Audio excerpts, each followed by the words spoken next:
La notification par courriel sonne alors que je prépare mon café du matin. Le nom de maman apparaît sur mon écran et ma poitrine se réchauffe. Cela fait une semaine que nous sommes rentrés d'Hawaï, un voyage que j'ai mis des mois à préparer pour son 60e anniversaire. J'effleure la notification de l'index, un sourire se dessine sur mes lèvres. Le sourire se fige, puis s'effrite lorsque je lis la première ligne. Madison, j'ai repensé au merveilleux moment que nous avons passé à Hawaï. J'aimerais continuer à vivre ainsi. J'aurais besoin de $1000 par mois de ta part à l'avenir. La tasse de café me glisse des mains et se brise contre le carrelage de la cuisine. Le liquide chaud éclabousse mes chevilles nues, mais j'en ressens à peine la piqûre. Mes yeux restent fixés sur l'écran, lisant et relisant les mots, comme s'ils pouvaient se réorganiser pour donner un sens à tout cela. Et la station balnéaire, les restaurants, le shopping. C'est exactement comme cela que je mérite de vivre, juste pour pouvoir continuer à vivre comme je l'ai fait à Hawaï. Être une bonne fille, ce n'est pas une fois, c'est toute une vie. Ma gorge se serre. Une semaine après ce qu'elle a appelé la meilleure semaine de ma vie à Hawaï. Et maintenant ça. Je m'enfonce dans une chaise de cuisine, le café oublié, alors que les souvenirs d'il y a 2 semaines à peine me reviennent en mémoire. Et la planification minutieuse, les heures de travail supplémentaires, le prix de $6200 qui représentait 6 mois d'économie. Je voulais offrir à ma mère quelque chose de spécial, dont elle se souviendrait toujours. J'y revois encore son visage à l'aéroport lorsque je lui ai révélé notre destination. La façon dont les larmes se sont accumulées dans ses yeux lorsqu'elle m'a serré dans ses bras, en murmurant « mon enfant parfait » dans mes cheveux. Cela avait valu chaque centime. Chaque sacrifice. Et elle en avait toujours été ainsi. Derek et Laura, mes frères et sœurs aînés, étaient ceux qui avaient besoin d'aide. Maman avait aidé Derek à verser un acompte sur sa maison il y a 5 ans. Elle a contribué de manière significative au mariage somptueux de Laura. J'étais l'indépendante, celle qui se débrouillait toute seule. Celle qui ne demandait jamais rien. Jusqu'à présent, il semble que l'on attende de moi que je donne tout. Mes mains tremblent lorsque je compose le numéro de maman. Je stabilise ma voix avec une précision éprouvée. Maman, il faut que je te parle de cet email. Madison, tu tombes à pic. J'étais justement en train de regarder une nouvelle veste en ligne. Avec ton aide, je pourrais, c'était un cadeau unique, maman, interromps-je, les mots quittant ma bouche avec une régularité surprenante. Je ne peux pas m'engager à faire des paiements mensuels. Un temps de silence suit, puis la voix de maman revient. Plus aiguë maintenant. J'ai donné de l'argent à Derek pour son acompte. J'ai payé le mariage de Laura. C'est à votre tour. C'est différent, dis-je. Tu as choisi de les aider, je ne te demande rien. C'est ce que fait la famille, Madison. Sa voix prend ce ton familier et déçu. Je t'ai élevé mieux que ça. Je suis désolée, mais je ne peux pas. Je remarque que mes mains ont cessé de trembler. Le voyage à Hawaï était spécial, mais ce n'est pas quelque chose que je peux offrir tous les mois. L'appel se termine sans solution, mais ce n'est que le début. 1 heure plus tard, un autre courriel arrive, de la part de Derek et de Laura. Tu as augmenté les attentes de maman avec ce voyage extravagant. C'est de ta faute maintenant. Nous avons nos propres familles à nourrir. Nos propres dépenses. Tu es célibataire, tu peux te le permettre. Si tu tenais vraiment à ta famille, tu comprendrais ta responsabilité. Je fixe leurs mots. Sentant le poids de l'attente familiale m'écraser. Pendant 32 ans, j'ai été la bonne fille, celle sur qui on peut compter, celle qui ne cause jamais de problème. Aujourd'hui, un simple acte de générosité est devenu un piège, menaçant non seulement ma sécurité financière, mais aussi mon identité même au sein de la famille. Mon doigt plane sur le bouton de réponse. Tout ce que j'ai construit, mon indépendance, mes économies, ma tranquillité d'esprit, dépend de ce que je vais faire. Les murs de mon appartement tranquille semblent soudain se refermer. Ils ont fait leur demande. Je dois maintenant décider si je suis prêt à en payer le prix. Cette même semaine, j'étais concentré sur mon travail, mais je réfléchissais encore à ce que je devais faire lorsque ce courriel est arrivé à l'improviste. Mercredi.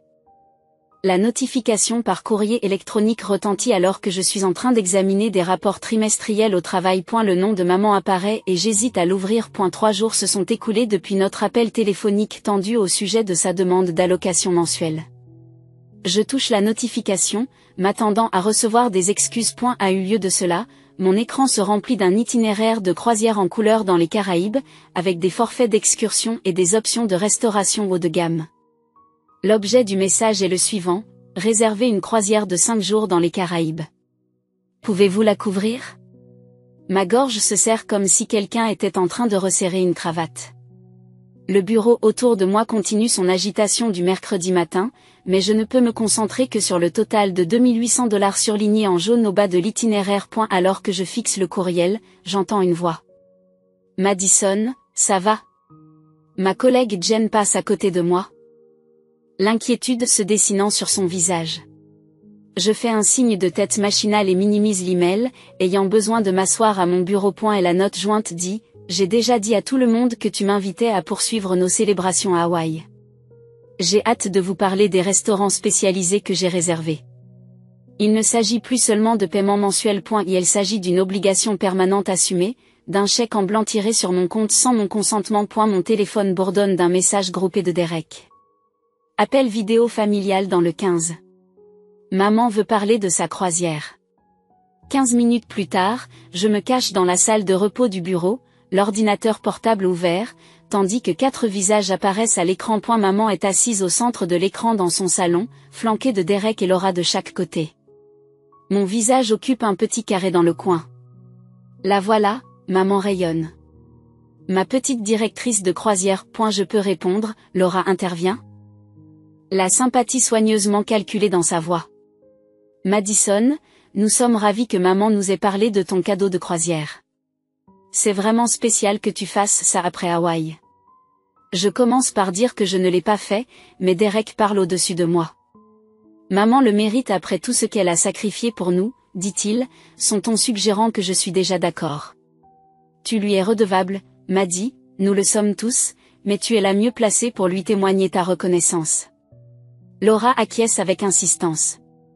Nous sommes déjà à bout de souffle avec les fonds pour l'université des enfants. Entre les leçons de piano et le camp de football cet été, il ne reste plus rien. Je n'ai accepté aucune croisière. J'interviens finalement, ma voix étant plus ferme que je ne l'espérais. Le sourire de maman faiblit, puis revient avec un éclat dangereux.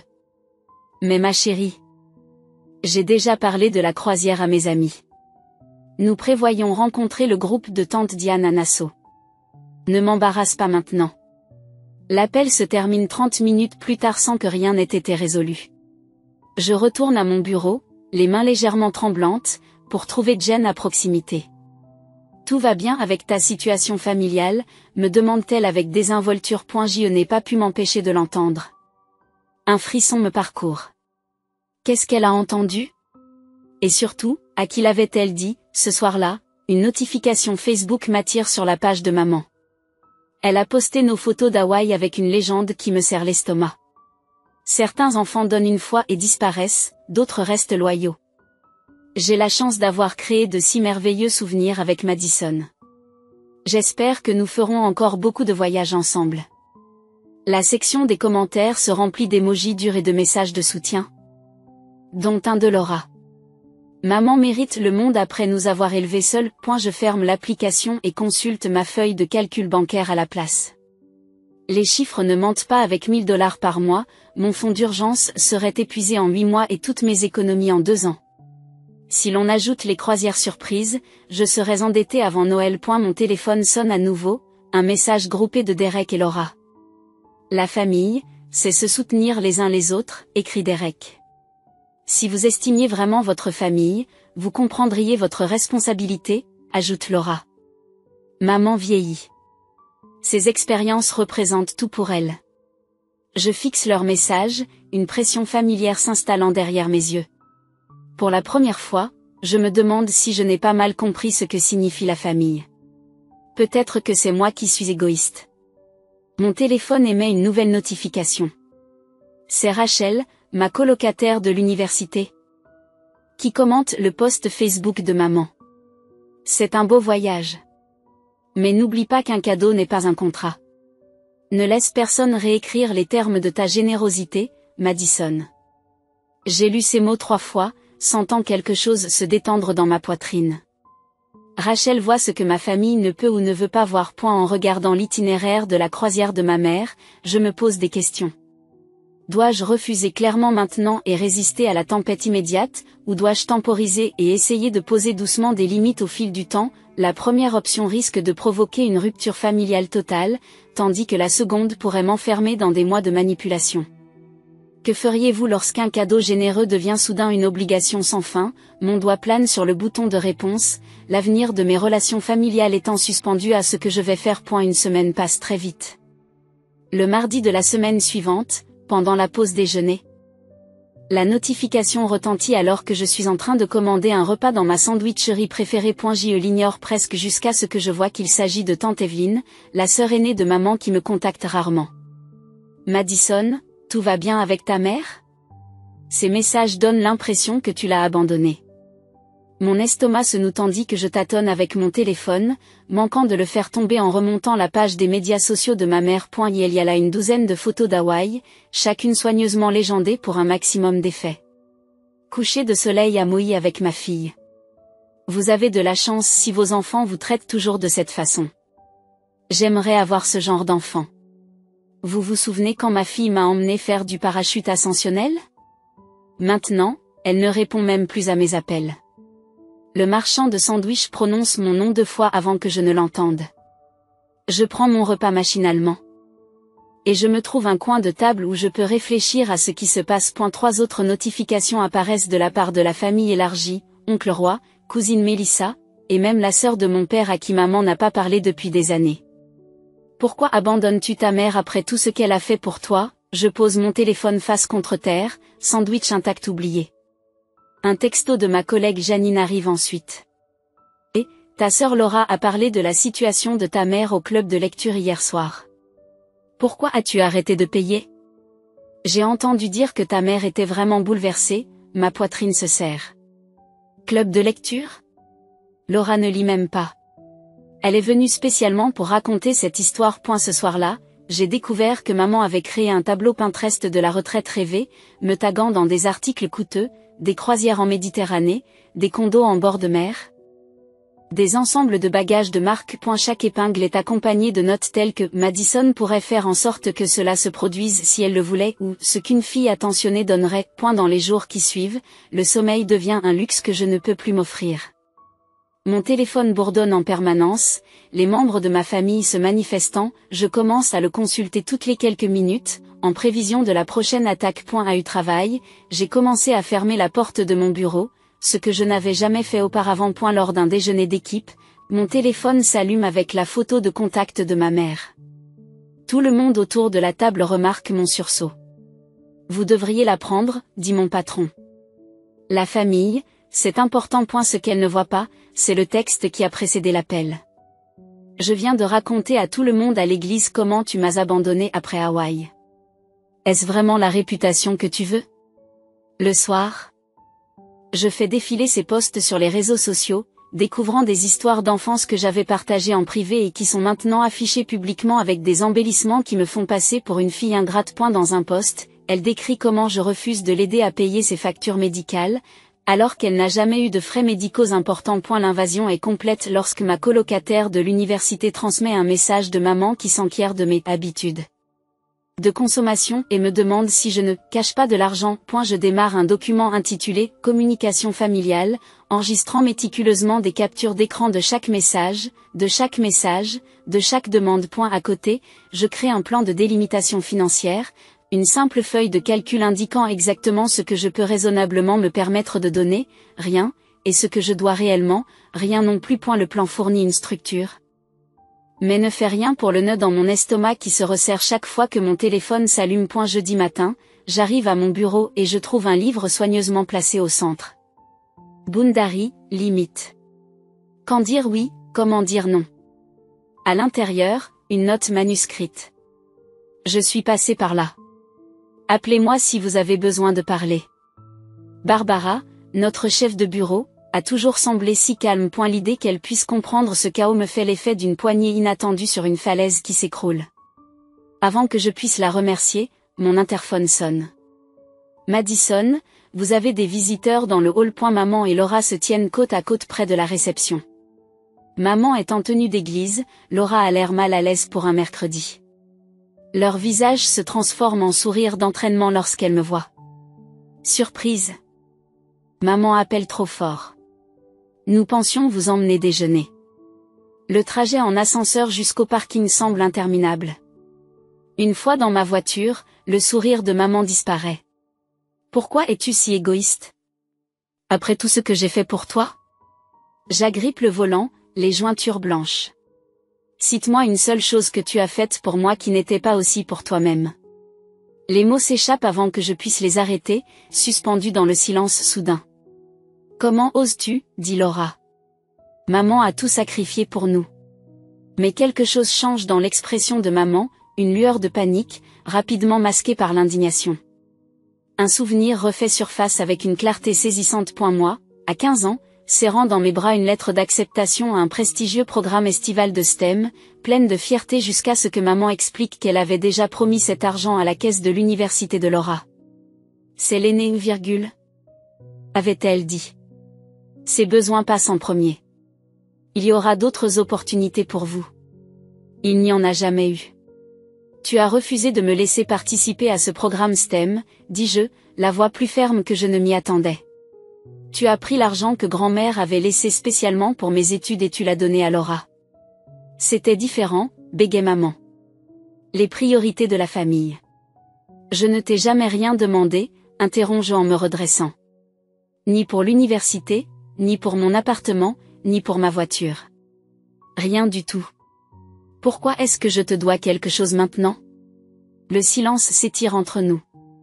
À ce moment-là, je réalise que le voyage à Hawaï n'était pas le début de ce schéma, mais simplement son chapitre le plus coûteux. La manipulation dure depuis toujours, mais je n'avais jamais eu quelque chose d'assez précieux pour l'extraire auparavant. 2 jours plus tard, Barbara me présente l'amie de sa sœur. Une conseillère financière spécialisée dans la dynamique familiale. Alors que ma famille ne parle qu'à la demande, Caroline m'écoute sans jugement lorsque j'explique la situation. Ce n'est pas inhabituel, me dit-elle. Lorsque les membres d'une famille voient que quelqu'un est financièrement stable, en particulier une femme célibataire, ils se sentent souvent en droit de bénéficier de cette stabilité. Avec les conseils de Caroline, je commence à filtrer les appels, en répondant aux appels émotionnels par des déclarations factuelles.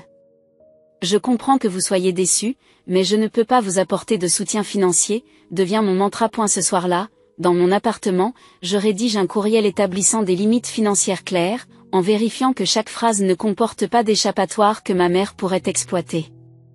Le document est presque terminé lorsque mon téléphone sonne, c'est celui de tante Laverne. La plus jeune sœur de ma mère. J'observe ce schéma depuis des années, dit-elle après que je lui ai expliqué la situation. Ta mère m'a fait la même chose quand j'ai eu ma première grande promotion. Ça ne s'arrête pas tant qu'on ne le fait pas s'arrêter. Mon doigt plane sur le bouton d'envoi de l'email. Les mots sont à la fois terrifiants et libérateurs. Je t'aime, mais je ne financerai pas ton mode de vie. Mes limites financières ne sont pas négociables. J'appuie sur le bouton d'envoi, puis je regarde les indicateurs de frappe qui apparaissent presque immédiatement de la part de maman, de Laura et même de Derek. La tempête arrive. Mais pour la première fois, je suis prête à l'affronter. 3 jours plus tard. Le curseur clignote sur mon écran comme un battement de cœur alors que je lis une dernière fois mon courrier électronique. Chaque mot porte le poids d'une décision que j'ai mis des jours à élaborer. Pas de langage dramatique. Pas de plaidoyer émotionnel. Juste des faits et des limites aussi claires que les lignes des rapports trimestriels que je prépare au travail. Je t'aime, mais je ne peux pas et je ne veux pas financer un mode de vie. Un cadeau d'anniversaire n'est pas une obligation à vie. Mon doigt plane sur le bouton d'envoi. L'appartement semble anormalement silencieux. Comme si les murs eux-mêmes retenaient leur souffle. J'ajoute une dernière phrase. Je n'en parlerai plus. Ma décision est définitive. J'appuie sur le bouton d'envoi. Le souffle familier du message sortant ressemble à la fois à la liberté et à la terreur. Mes épaules tombent de leur position permanente près de mes oreilles et j'expire complètement pour ce qui semble être la première fois depuis des semaines. Puis j'attends l'explosion. Mais l'explosion n'a pas eu lieu. Les heures passent. Toute la soirée, mon téléphone ne sonne pas. Aucun message ne s'affiche sur mon écran. Lorsque je me réveille le lendemain matin, je consulte immédiatement mon courrier électronique. Le cœur battant point, mais je n'ai aucune nouvelle de maman, de Derek ou de Laura. 24 heures de silence total. Ils se regroupent. Barbara me met en garde lorsque je le mentionne pendant notre pause café, se préparant à l'assaut suivant. Elle a raison. Le silence est rompu par une notification de Facebook. Maman a posté un long paragraphe sur les mères oubliées et les enfants égoïstes qui abandonnent leurs parents après des décennies de sacrifices. Le message se termine par une question qui me serre l'estomac. Quel genre d'enfant oublie d'où il vient? Je suis en train de composer une réponse mesurée lorsqu'une autre notification apparaît. J'ai le souffle coupé. Tante Laverne, la sœur aînée de maman qui s'exprime rarement sur les sujets familiaux, a commenté publiquement le message. Je suis restée silencieuse pendant 30 ans, mais Madison a toujours été la laissée pour compte, celle qui avait moins, celle qui se débrouillait seule alors que les autres recevaient de l'aide. Elle ne doit rien à personne. Mes mains tremblent en lisant ces mots. Une validation venue d'un coin inattendu. Dans les minutes qui suivent, Madame Peterson, de l'église, aime le commentaire de tante Laverne. Puis la colocataire de papa à l'université. Dans le club de lecture de 3 amis de maman, quelqu'un commente, il y a toujours 2 côtés à chaque histoire. Le soir venu, maman a discrètement supprimé tout le message. Lorsque je vois le message disparaître, je me demande si je dois tendre un rameau d'olivier ou garder le silence. La réconciliation me tente, mais je crains qu'elle ne soit perçue comme une ouverture pour renouveler les demandes financières. Qu'est-ce qui sert le mieux, la vérité, la compassion ou la cohérence? Mon téléphone sonne. Tante Laverne, ta mère est furieuse contre moi, dit-elle sans préambule, mais il fallait le dire. Merci, murmure-je, la gorge serrée. J'ai appelé Derek et Laura aussi, poursuit-elle. Je leur ai dit des choses qu'ils ne savaient pas sur ton enfance. Comment tu as donné l'argent de ton anniversaire quand Derek avait besoin d'un nouvel équipement de baseball? Comment tu as gardé gratuitement les enfants de Laura pendant qu'elle et Tom partaient en week-end? Je ferme les yeux. Tu n'avais pas à faire ça. Quelqu'un devrait savoir ce que tu as déjà donné. Le lendemain, au travail, maman appelle alors que je suis en réunion budgétaire. Lorsque je retourne à mon bureau, une note autocollante de notre réceptionniste indique « Votre mère a appelé », elle avait l'air bouleversée, elle a dit qu'il s'agissait d'une urgence. Barbara apparaît avec 2 autres collègues. Nous lui avons dit que vous étiez en réunion tout l'après-midi. Nous sommes là pour toi. Leur cercle protecteur me rappelle que je ne suis plus seule. Lorsque Barbara m'invite à son club de lecture ce soir-là, j'accepte immédiatement. Nous lisons le livre Boundary que je t'ai offert, me dit-elle en me faisant un clin d'œil. Le club de lecture m'accueille avec du vin et des hochements de tête compréhensifs. Pour la première fois depuis des semaines, je suis avec des gens qui n'exigent pas de moi des morceaux de ma vie. Le nœud constant dans mon estomac se desserre légèrement. Mon téléphone sonne pendant la discussion. Le nom de Derek apparaît sur mon écran avec un message auquel je ne m'attendais pas. Peut-être que nous avons été injustes. On peut parler? Je regarde fixement son message, ne sachant pas quoi répondre. Avant que je puisse me décider, un autre message arrive de tante Laverne. Tes cousins me demandent ce qui s'est passé avec le message sur Facebook. Tout le monde parle. Ta mère déteste ça. Je souris malgré moi. La dynamique du pouvoir a changé. La famille élargie a cessé de me demander pourquoi je ne soutiens pas maman. Et la dernière surprise vient ce soir-là, de la part de ma voisine d'en face. J'ai vu ta mère et ta sœur hier, dit-elle avec désinvolture alors que nous ramassons notre courrier. Ta sœur disait qu'elle ne pouvait pas couvrir la totalité du montant dont ta mère a besoin. Je cligne des yeux pour assimiler cette information. Maman est déjà passée à sa prochaine cible, Laura. Alors que je déverrouille la porte de mon appartement, mon téléphone sonne avec un autre message. Cette fois, c'est de Laura qu'il s'agit. L'aperçu ne montre que 5 mots. Ce n'est pas juste pour moi.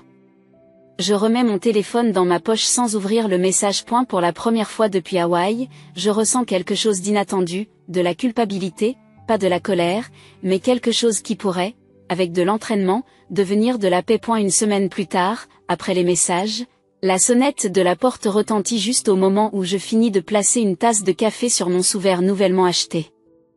Je consulte mon téléphone, pas de texto. Pas d'avertissement de visiteur. Mon estomac se serre lorsque je regarde à travers le judas. Maman et Laura se tiennent dans le couloir, maman serrant une boîte de pâtisserie blanche tandis que Laura passe son poids d'un pied à l'autre. Leur présence inattendue me donne un coup de fouet, mais je m'étais préparée à ce moment.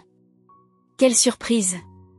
Je dis en ouvrant la porte juste assez pour être vue mais pas assez pour servir d'invitation. Le sourire de maman s'étire trop sur son visage. Nous avons réfléchi à ce que tu as dit, Madison. Elle soulève la boîte de la boulangerie. Tes scones à la framboise préférée. On peut entrer, juste pour parler? Je recule, leur permettant d'entrer tout en maintenant une distance physique. Les yeux de Laura font le tour de l'appartement et se posent sur la nouvelle photo encadrée de mon week-end de randonnée avec Barbara, preuve d'une vie qui se poursuit sans leur approbation. Nous sommes conscients que les choses se sont envenimées, dit Laura.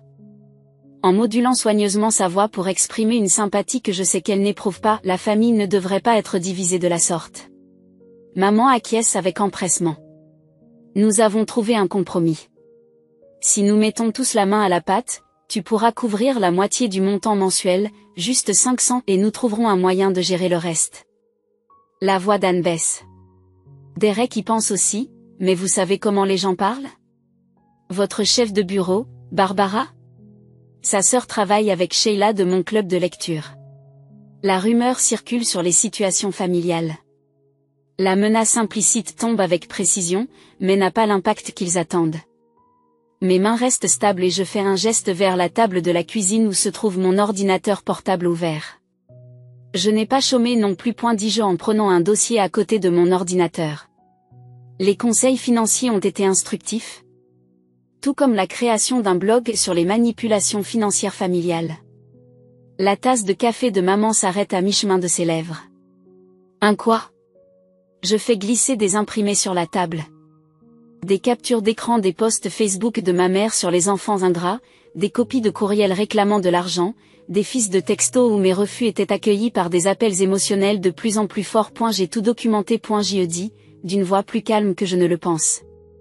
Les messages publics, les demandes privées, la façon dont vous avez parlé de moi avec d'autres personnes sans que je le sache, les gens connaissent déjà la vérité. Le visage de Laura pâlit.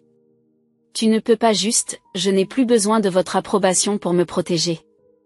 Je tourne l'écran de mon ordinateur portable vers eux, révélant un projet de billet intitulé « Quand être le gentil garçon est synonyme d'intérêt ». Maman pose son café intact, les mains tremblantes. Madison? C'est une affaire de famille, c'est privé. La vie privée fonctionne dans les deux sens. Tu as choisi de rendre notre désaccord public quand cela te servait. Laura et maman restent debout tandis que je reste assise, une inversion de la dynamique du pouvoir qui ne m'échappe pas. Je commence à lire sur mon écran, d'une voix posée. Les $6 200 de vacances à Hawaï que j'avais économisés pendant 6 mois pour offrir à ma mère sont devenus un acompte inattendu sur un abonnement à vie à la culpabilité.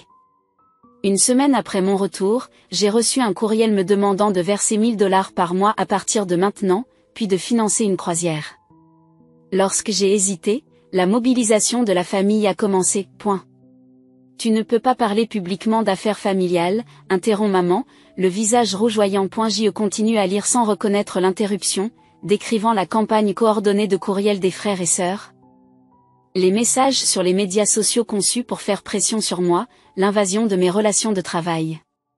La respiration de maman s'accélère. Les gens vont penser que je suis une mauvaise mère. J'y lève enfin les yeux et la regarde en face. Tu as déjà raconté ton histoire, celle où je suis égoïste et ingrate, maintenant je raconte la mienne. Cela va me détruire, murmure-t-elle, les larmes aux yeux. Ta réputation n'est plus ma responsabilité, dis-je en fermant mon ordinateur portable, ton mode de vie non plus. Le silence qui suit semble à la fois pesant et lourd, comme le moment qui suit le passage d'une tempête mais qui précède l'évaluation des dégâts. Laura fixe le sol, sa confiance en elle s'est évaporée. Maman t'a vraiment fait abandonner le programme de sciences? Laura demande calmement, sans regarder aucun d'entre nous. Quand tu avais 15 ans? La question me prend au dépourvu. C'est la première fois dans notre vie d'adulte que Laura reconnaît un sacrifice que j'ai fait. Maman prend son sac à main et se dirige vers la porte sans répondre. Cette conversation est terminée. Lorsque la porte se referme derrière elle, Laura s'attarde, l'incertitude se lisant sur son visage. Je me demande si une relation peut être sauvée avec l'un ou l'autre des frères et sœurs après la confrontation d'aujourd'hui. Les premiers textos de Derek suggèrent une réconciliation possible, mais la complicité de Laura est plus profonde. Mon téléphone émet une notification. Je jette un coup d'œil vers le bas pour voir un courriel du Financial Independence Project, un important site web de conseil financier, dont l'objet est le suivant: nous aimerions présenter votre article de blog lorsque le fait d'être le bon enfant suscite de l'intérêt. Laura observe mon changement d'expression. Qu'est-ce que c'est? Je pose l'écran du téléphone sur la table. Pour confirmer que certaines histoires doivent être racontées. L'appartement semble différent après leur départ, pas plus vide mais plus clair, comme si l'air lui-même avait été purifié. Je m'approche de la fenêtre, les regardant marcher jusqu'à leur voiture en contrebas. Les épaules de maman sont voûtées, Laura ne cesse de jeter des coups d'œil vers mon immeuble. Pour la première fois depuis des mois, je ne ressens aucune envie de les appeler, de m'excuser, d'arranger les choses à mes dépens. Le prix de la vérité a été élevé, mais le prix du silence aurait été mon avenir tout entier. Je retourne à mon ordinateur portable et je clique sur « Publier ». Dans un an, je ne m'intéresserai plus qu'à moi et à mon parcours. Je me tiens debout sur le podium, observant les 20 visages qui me regardent. Les lumières fluorescentes du centre communautaire nous enveloppent, mais l'atmosphère est tout sauf stérile. Il y a un an, je n'aurais jamais imaginé me tenir ici. Je leur dis. La voix ferme là où elle aurait tremblé. Je pensais que dire non à ma famille signifiait que j'étais égoïste. Une femme au premier rang acquiesce, se tamponnant le coin de l'œil avec un mouchoir en papier. Je reconnais ce regard, le soulagement de trouver quelqu'un qui comprend votre combat. Les limites financières ne consistent pas à refuser d'aider ceux que l'on aime. Je poursuis en posant mes mains à plat sur l'estrade. Il s'agit de s'assurer que l'on ne disparaît pas en aidant les autres. Les mots coulent naturellement maintenant, sans la culpabilité qui les étranglait autrefois. Je partage mon histoire non pas avec colère ou amertume, mais avec la clarté calme de quelqu'un qui a traversé le feu et en est ressorti plus fort. Lorsque je décris le moment où j'ai finalement tenu tête à ma mère, plusieurs personnes se penchent en avant sur leur chaise, comme si elles étaient physiquement attirées par la possibilité de liberté. Après l'atelier, une femme aux cheveux argentés s'approche. Vous m'avez donné la permission de me protéger, murmure-t-elle en me serrant la main. Merci. En rentrant chez moi, je sors mon téléphone et consulte l'email de confirmation de l'agence de voyage. Les billets pour Hawaï sont réservés, un pour moi, un pour tante Laverne. Je souris en regardant l'itinéraire, ne ressentant rien d'autre que de l'impatience. Le voyage de l'année dernière avait été magnifique mais pesant, chaque moment étant alourdi par le coût invisible de la preuve de ma valeur en tant que fille. Cette fois, ce sera différent. Pas d'attente cachée, pas de comptabilité, juste de la joie, donnée et reçue librement. J'ai appris que les cadeaux doivent être offerts librement, sans condition, surtout à moi-même. Je le dis à tante Laverne plus tard dans la soirée, alors que nous levons nos verres autour de ma table à manger. Barbara fait teinter son verre contre le mien, ses yeux pétillent de chaleur. À Madison, qui nous a montré comment écrire nos propres histoires, et non celles que les autres écrivent pour nous. Deux autres femmes de l'atelier financier se joignent au toast. Les bougies scintillent sur nos visages, illuminant ce petit cercle qui est devenu pour moi plus une famille que le sang ne l'a jamais été. Mon éditeur veut le manuscrit pour septembre, annonce-je, à peine croyante. Ce qui a commencé comme un blog personnel sur la manipulation financière au sein des familles s'est transformé en un contrat de vente de livres. Le titre provisoire s'affiche sur l'écran de mon ordinateur portable, *, le prix de la paix, Breaking Free from Financial Manipulation *. Tu leur as parlé de la conférence sur la planification de la retraite? Me demande Barbara. Je hoche la tête, incapable de contenir mon sourire. Ils pensent que c'est parfait. La sortie du livre coïncidera avec mon engagement en tant que conférencière. Mon téléphone bourdonne d'un message. Le nom de Derek apparaît à l'écran. Pourrions-nous prendre un café la semaine prochaine? J'ai réfléchi à ce que tu as dit à propos des limites. Laura demande de l'argent à sa mère en ce moment, et je commence à comprendre ce que tu as voulu dire. Je pose le téléphone, n'acceptant ni ne refusant immédiatement. C'est une décision pour demain. Ce soir, c'est la fête. Un mois plus tard, je suis seule sur une plage hawaïenne, regardant le coucher de soleil peindre le ciel en nuances d'ambre et de rose. Je lève mon téléphone, tournant l'appareil photo vers moi au lieu de l'éloigner. La photo capture mon sourire avec la tête de diamant en arrière-plan, preuve d'un moment pleinement habité, pas seulement documenté pour l'approbation de quelqu'un d'autre. En regardant le coucher de soleil, seul sur cette plage, je me suis demandé si certaines relations étaient destinées à être temporaires, même les relations familiales. Que choisiriez-vous? Gagner des liens familiaux à tout prix, ou préserver votre paix même si cela signifie que certaines relations pourraient prendre fin? La réponse murmure à travers moi, aussi claire que les vagues qui clapotent à mes pieds. Certains prix sont trop élevés, même pour l'amour.